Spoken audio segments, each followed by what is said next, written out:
Lead and Feel.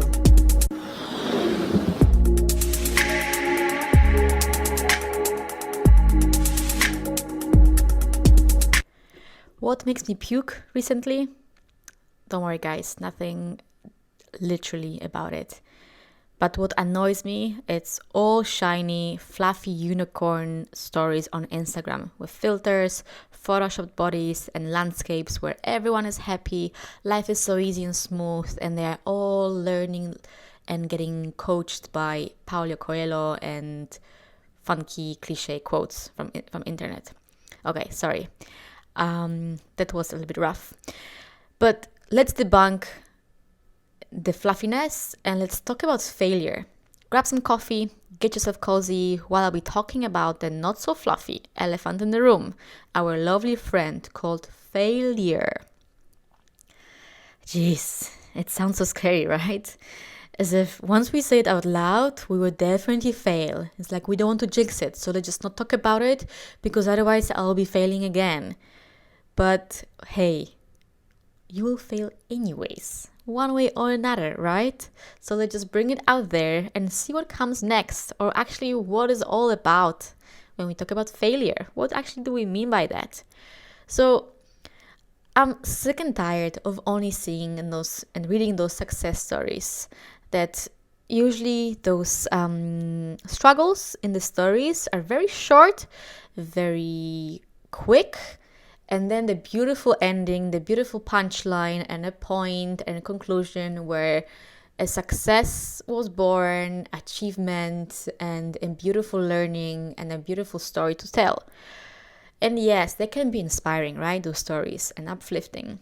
But like, what the fuck, what the hell? This is so fake. It's not true. I can't believe that those things go so smooth for everyone all the time. Like, why don't they happen to me like this? It's not that everything what I'm doing is just smooth and then everything's a success. Like even this fucking podcast, right? Like I'm so scared that I'm just doing all the work, investing all the time in it, and then it'll be a failure. Like yes, I'm afraid of it, but I'm still doing it. I still somehow believe it gives me energy, and this energy will be, contagious to you guys. So even now I'm a bit struggling, like, okay, recording is one thing, but then I think I will have another moment of feeling stuck or feeling insecure is when I have to publish it. And then another thing is how to promote it and tell to people that you are amazing and they have to listen to you and they have to listen to your podcast. Why do we omit the moments of self-doubt, inner critic, or fear from failing? Why don't we talk about those non-so-fluffy stories as well? Like, why does every story have to finish and end with a success or a happy ending? Like, I don't buy that. I don't buy that shit. That everything is, in the end, a great, beautiful story to tell. I mean, I think every story is beautiful, but then I'm done with happy endings all the time. Same with romantic finding love stories in the movies or in cartoon or animated movies. Like we as girls in the childhood, we were just preconditioned that love, happily and ever after, that the prince will find you and your goal in your life is just to find that prince, and after that you are done and you'll be happy. Like what the fuck, how many times since then I was like smashed by my face by seeing and experiencing reality, what actually life is. Far from that. So why don't we just start talking about those things? That some projects went to dust, some relationships ended, were toxic, or our old self-sabotaging patterns. Does every story need to have a happy end? And I believe it does not. But almost every story can turn into a lesson, right? Okay, sorry, again, a bit of a cliche thing. But as I said already before, story does not require a happy ending, but every story is beautiful, unique, and had a reason to happen, I believe. So somehow, I learn the most and the best when I'm hurting, when I'm suffering, when I'm in a very dark place. I somehow need to hit the bottom. really, really dark bottom in order to recover, reset, and move on and really learn from it. So that's why we need to keep on failing. We need to embrace that failure is just our friend, even if you hate this friend, but he or she will be always there. And we just cannot give up and stop and retrieve. We just have to push forward, I guess. So even, with launching my podcast, as I said, I'm quite scared already. Will it fail? Will it be all for nothing? And of course, I will not know until I give it some time. And yes, obviously, I hope not to fail, and I hope you will keep listening to my podcasts. But of course, behind every preparation, behind every recording, every promotion on social media, which is for me like the least enjoyable thing, is just to get out there and start promoting. There is some painful process of overcoming mini failures, mini self-doubts, mini stuck moments on the way.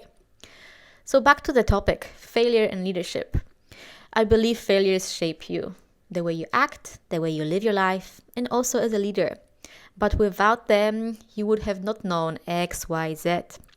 We never know until we try it or we learn from it. To learn what expectations to set, how to communicate, what to do next time in that situation, basically everything, I believe. When we look at kids, small babies, they just keep on trying stuff. They keep on falling. When they try to walk, they keep on trying. They touch stuff that they realize, oh yeah, this is hot, this is cold, this is that. And they just keep on moving. So I remember one of my so-called failures was that I was being too nice to my team members. Everyone, including me, knew that one of the team members did not like her job anymore. She was pretty frustrated, bringing all the energy of the rest of the people down, like really negative stuff. But I still kept on being nice to her, somehow trying to fix the problem for her and then kind of owning the problem. So making the job nicer, trying to give her more interesting projects and tasks. But then all of this was just draining my energy. And yeah, of course, it didn't give any result. She was still unhappy, she was still grumpy and just negative. And I was not doing what I was supposed to do, right? Confront her with that, make her choose, stay, change the mindset, or just leave. So in the end, we had this conversation, but then from experience, when I look back, I learned not to drag these situations for too long. Act as soon as I spot some undesirable attitude, and most importantly, not make that issue become my issue, my problem. The team would have been spared some months with negative energy and feelings, and I would have been able to allocate that energy more effectively. So that lesson, or that failure, so to speak, I still remember till now, even though it happened, almost 10 years ago. I still had to do it, because otherwise I would keep on doing the same thing. I would keep on postponing the situation, the confrontation. I would still be responsible for everyone's happiness in the team, and I would not focus my energy on what's important, what's effective, and what's needed.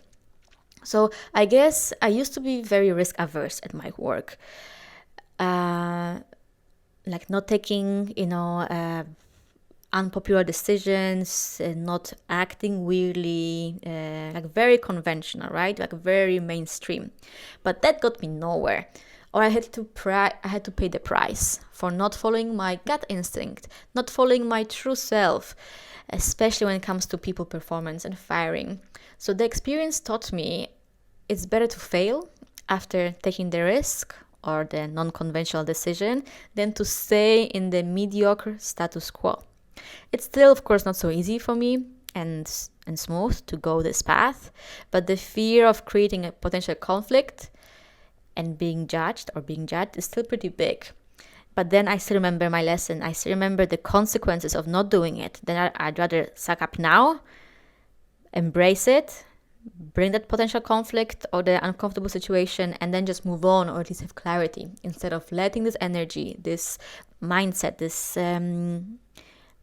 energy in the room, in the team, drag for longer until it rots and becomes bigger and spreads along the team members. So in the end, you will fail one way or another, and you gotta do it. Just keep on failing. The sooner the better, I would say. Nothing makes you so resilient as practicing standing up after you fall. I guess I always thought that a failure is the end of the world, that there is nothing afterwards. Like it will be just, I will die. I will die if I just admit to a failure. I will die if I fail. But hey, I am still alive. And yeah, it's not my first, not the last one. So we gotta embrace it and see what I can learn from this one as well. Yes, it's scary to admit that I screwed something up, that I let someone down, or things did not go as planned, but it's also inevitable too.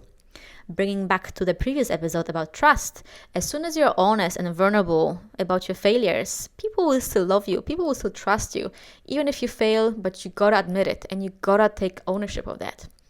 So I can't help recollecting my hockey club times. For the ones who know, I'm referring to floorball. Greetings to everyone from FB Agents, if you are listening to it. Where we even lost in the game, we kept on going.